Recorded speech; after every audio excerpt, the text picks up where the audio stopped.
Good afternoon, everyone. While all eyes are on the Three Gorges Dam, feast your eyes on this. Ethiopia.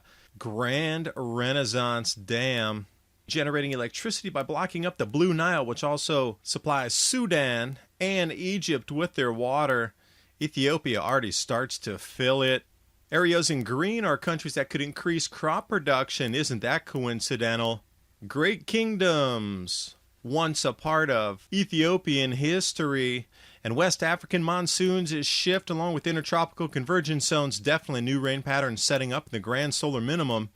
This is going to be a vast reservoir, 800 square miles, rendition of what it will look like, turning desert into lakes. The offers are out from almost every superpower. This is such a pivotal project. And a lot of people are asking why they didn't think about solar like Morocco. Tropical wave emerging, 3 storms on tap coming out of Central Africa. And looking back in history, after the Roman Empire collapsed, Axum rose to prominence. Trade and a standard weight and measure for gold and silver coinage. The cycles are back. I wonder if China shared the timelines and then built the dam for the country. A new bill in Washington is trying to invade your privacy. It's called the Lawful Access to Encrypted Data Act. If passed, this will be the end of warrant-proof encryption, meaning you and I won't have privacy from the government, even your own private encrypted data. I use the VPN to stop advertisers from creating a profile about me and allow me to surf the web anonymously. Let me show you how it works. You can head over to virtualshield.com, and in the Download tab, I'm going to choose Firefox. And click Install Now to add the Virtual Shield add-on. It's just that easy. And get started with your free 30-day trial. Install it, click Connect. You'll see the shield turn from red to green. And you'll see how from my initial service provider, I was able to even change my IP. Virtual Shield Network protected. And during the month of July, Virtual Shield wants to offer 50% off all VPN plans because more of us than ever are working from our homes. The link's in the description box below.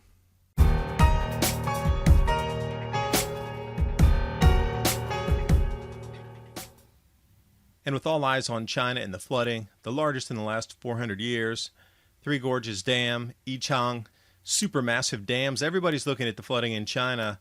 We also need to be looking at the Grand Ethiopian Renaissance Dam, located right on the border with Sudan and Ethiopia. Blue Nile and White Nile. Sudan and Egypt are not happy. Think about this. Sudan water, 77% comes from that very river.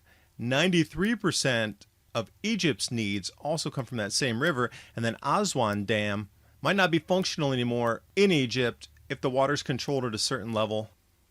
Ethiopia guarantees that they're going to keep the same levels it is now, and everything shall continue. They're just going to harness the water to generate electricity and turn the country into the most prosperous nation in Africa, hands down. This dam's massive. 5,000 feet long, 500 feet tall. And a headline not to be taken lightly, the dam could start a war between Egypt and Ethiopia. It's all about the water. Stunning imagery and just the feat of engineering to put this together. As you roll through the photo slides in the PDFs as well as the reports, everything's linked below where I got all of this information. The amount of construction material in the dam itself, the spillways, and then secondary and tertiary support walls further back in the different valleys. It's almost like a great wall in itself to ring in all of this water that comes down in the Ethiopian highlands. Here on the black and white map for you, bottom is where you can see coming into the full dam reservoir area. Maybe a little bit difficult to discern there, black and white. Bring it into color here for you. That blue is the size of the reservoir. Now that in itself is going to set in motion different microclimates. And as we've seen over the last 3 years, the incredible precipitation increases over Africa, especially Central and West Africa. But Somalia with the most massive floods they'd ever seen in 2018. So it fits at this grand solar minimums, dropping a lot more precipitation across Africa. China's positioned itself there to take over a new area to grow crops as their northern wheat belt goes offline. You can see the different drainage basins here from South Sudan through the Ethiopian highlands, Eritrea as well. all leading down from the White and the Blue Nile through Egypt, heading more northward. This schematic here does not do it justice to how large the reservoir is actually going to be. Around 750 square miles. The depths near the dam base will be around 500 feet deep, but as you go further away, it's going to be a little bit shallower. But these tertiary support walls, as you can see off to the right, but they put dozens of those in to ring in these mountains. So the dam itself is one feature here to generate electricity, to bring Ethiopia into the 21st century with available power for not only the individual citizens, but industry itself. The only thing about this, to build such a project, you would have to know there's increasing rainfall.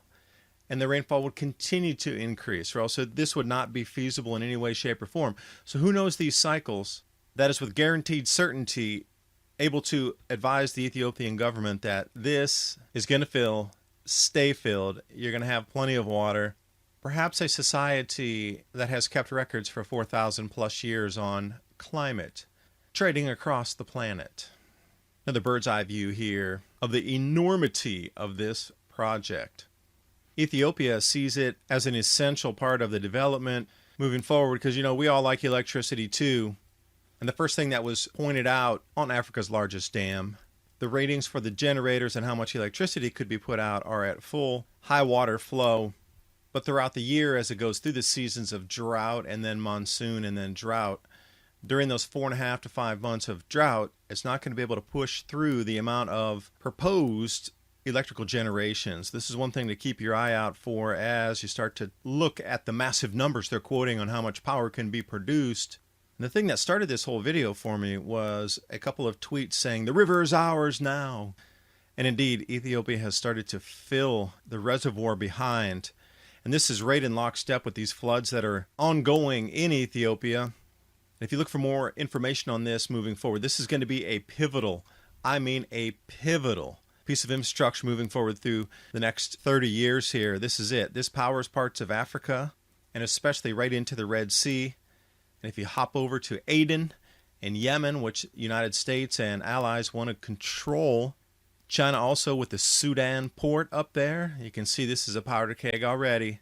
And with so much electricity available, I think it's going to be sold to China, and at that point the entire coast can be built up and major grain drying and storage facilities from the grains which will be grown, tapping the Nubian aquifer as well as the increases from the West African monsoon.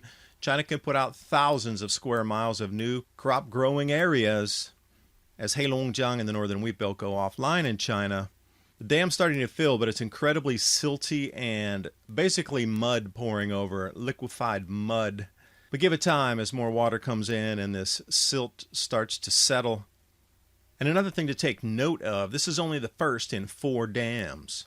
And you notice it's stepped very much like Three Gorges, Yichang, the upper, middle, and lower Yangtze River Basin. It's the exact same setup and the very same flow-through rates for electrical generation, but not for flood control. So another thing is, what's going to happen when the floods come and they can't control it, as we see in China with the runaway floods? Never thought it could happen, but it's happened. So when the amount of rainfall increases across Africa, they might get a spill or two they're not expecting. These next 3 dams are going to be starting in succession in 2021. So the entire highlands area is going to be tapped as an electrical producer. That in turn will be exported to places like Sudan, Somalia, Eritrea. And another overlapping piece of evidence here, the Maunder minimum temperature reconstruction map. If you look at Africa right around where it says 1780 and you go north, you're right in the same exact area where it gets darker blue. Same with West Africa and Morocco, that area, Tunisia, Morocco. The cooler it gets, the wetter it gets. Matches up with history as well, just on the 400-year cycle. But when we go further back in time, precipitation increases and decreases based on West African monsoon shifts, which is underway right now. This is the reason that Central and West Africa are getting much more rain, and the grain producers in Northern Africa are having all-time record production. Now notice the kingdoms of Kush and Axum, rarely talked about in our history books. But these were some of the greatest kingdoms of their time. Frankincense and control of the trade routes allowed the Axum kingdom to take over Rome's position around 350 to, say, 450 AD, because the debasement of the currency in Rome, when they kept cutting their silver coinage, Axum did not do that. They became the standard weight and measure bearers for gold and silver coinage. And what I like about these silver coins here is on the back, I look at that and say that piece of metal can be traded for food, entertainment, or medicine. And also the gold surrounded by wheat or barley. Very clever in the coinage of the time. And an enormous amount of well-researched data into the more than 10,000 peer-reviewed articles. This is standard intertropical convergence zone shifting during grand solar minimums.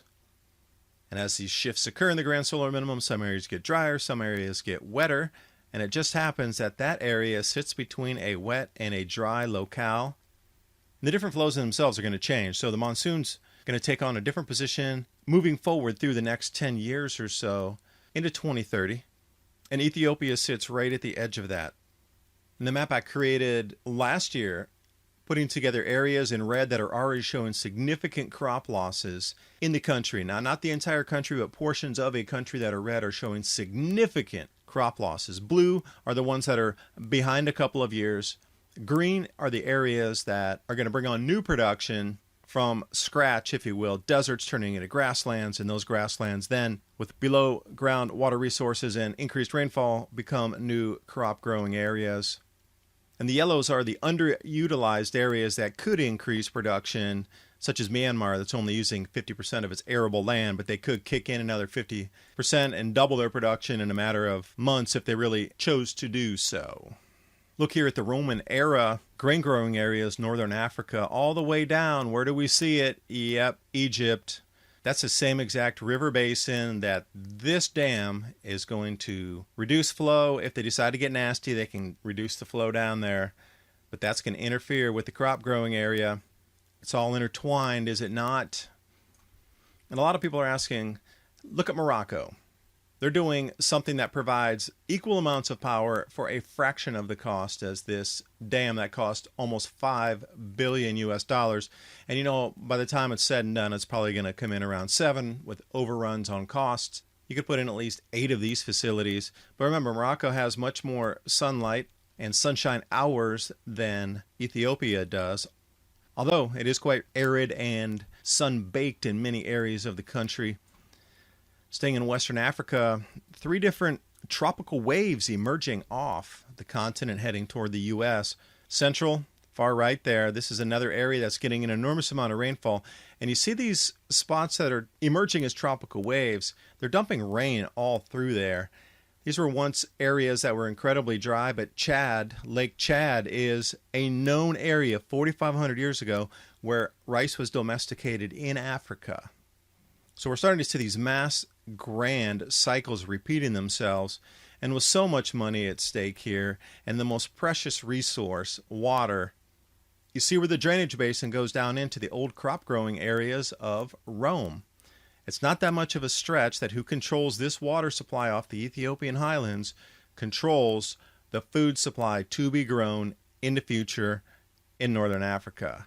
You can see why the superpowers want to offer everything from communications to shipping, infrastructure, building cities, railroads, farm machinery, and everything in between. And I'm wondering whose offer will be taken. And because when we look at China's string of pearls, cuts right through Aden, Oman and Yemen are what the Western superpowers have been focusing on as the choke point there. China has Sudan, and they're building the Ethiopian dam. At least China's going to have a place to store all the grain they're growing. They'll have massive climate-controlled infrastructure in place by the time the first 1 million tons come out of the new North African grow zones. And speaking of food, how prepared are you for emergencies? My Patriot Supply and Adapt 2030, the 4-week food supply or the 2-week grab-and-go food crate, 25-year storable foods. Give yourself the peace of mind that in an emergency, you have calories so you can get tasks done. Thanks for watching. Hope you got something out of the video, and I will see you next time.